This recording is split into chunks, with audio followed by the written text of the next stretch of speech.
This documentary is about the topic The Study of Poetry by Matthew Arnold.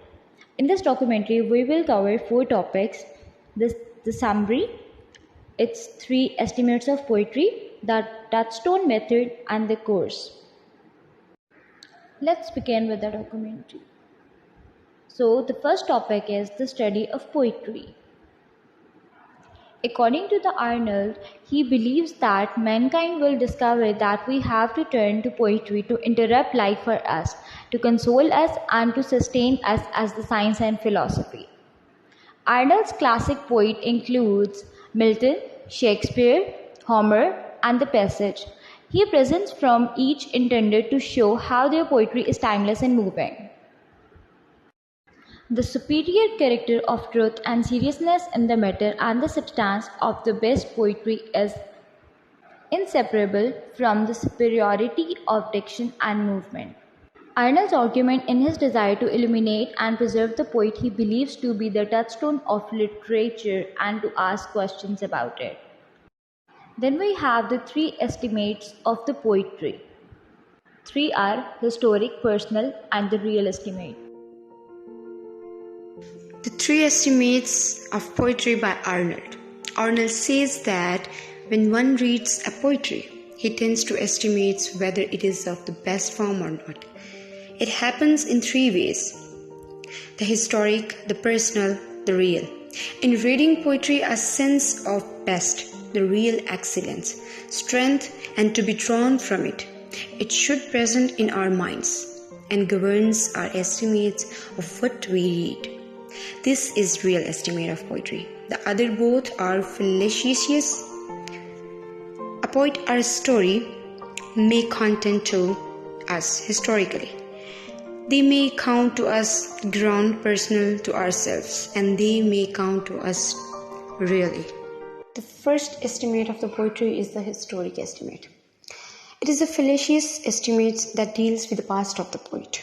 Fallacious means based on mistakes. So when we are affected by a poet's historical background, we may easily consider his poetry of more important than in reality it is.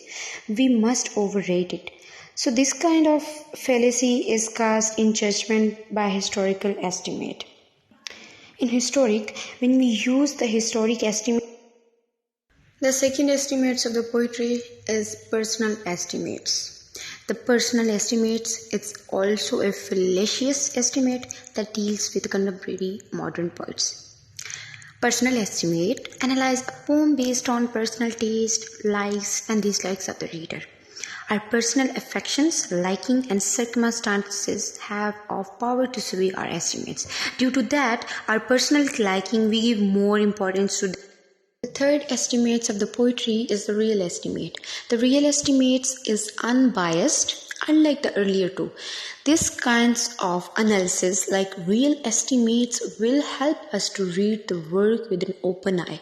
We would not be blind to its faults anymore. There should be a kind of objectivity when we analyze a work using real estimates, because we are giving much more importance to its historic significance. The Touchstone of Good Poetry by Matthew Arnold.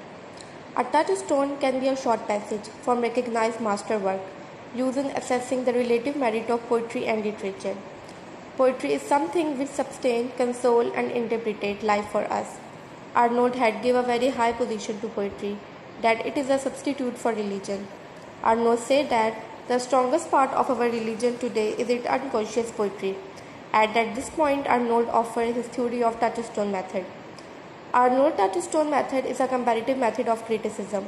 According to this method, in order to judge a poetic work properly, a critic should compare it to passage taken from work of a great master of poetry, and that this passage should be applied as a touchstone to other poetry. Arnold wanted us to avoid the false evaluation of the historical estimates and the personal estimates, and to attend to a real estimates by learning to feel and enjoy the best work of the real classes, and thus to appreciate the difference between it and all of the lesser work. According to him, the most useful method of discovering the worth of poetry currency and supremacy of good literature. In the end of Arnold takes up the problem producing literature for common sort of people. It is said that on lower level common people understand and enjoy the literature. Literature is the becoming a vast and profitable industry. Arnold sport Chaucer is father of splendid English poetry. He is our well of English undefiled. Arnold says Chaucer is not one of the great classics, but he has not the accent of the classics. He lacks the high and excellent seriousness. We all of us profess to be agreed in the estimate of his poetry, believe it to have produced poetic the course of English poetry. To bring out the significance of generalities above propounded, Arnold found the course of English poetry from the commencement, giving his view on Chaucer, Milton, and Shakespeare, Dryden, Pope, Gray, Burns, Byron, Shelley, and Wordsworth. Arnold view the 12th and 13th century was the seed time of all modern language and literature. English poetry is indissolubly connected in its origin with early poetry of France. In those days, Romance poetry enjoyed an unchallenged predominance. 14th century nourished on his poetry, taught his trade by his poetry, getting word, rhyme, meter, and from his poetry comes Chaucer. He is the genuine source of joy and strength which flowing still for us and will flow always. He will be read as time goes on far more generally than he is read now. His poetry is both in the Let's conclude this.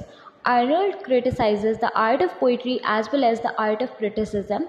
The future of poetry is immense because in poetry where it is worthy of its high destinies are raised as time goes on. We'll find an ever sure and stay. Thank you.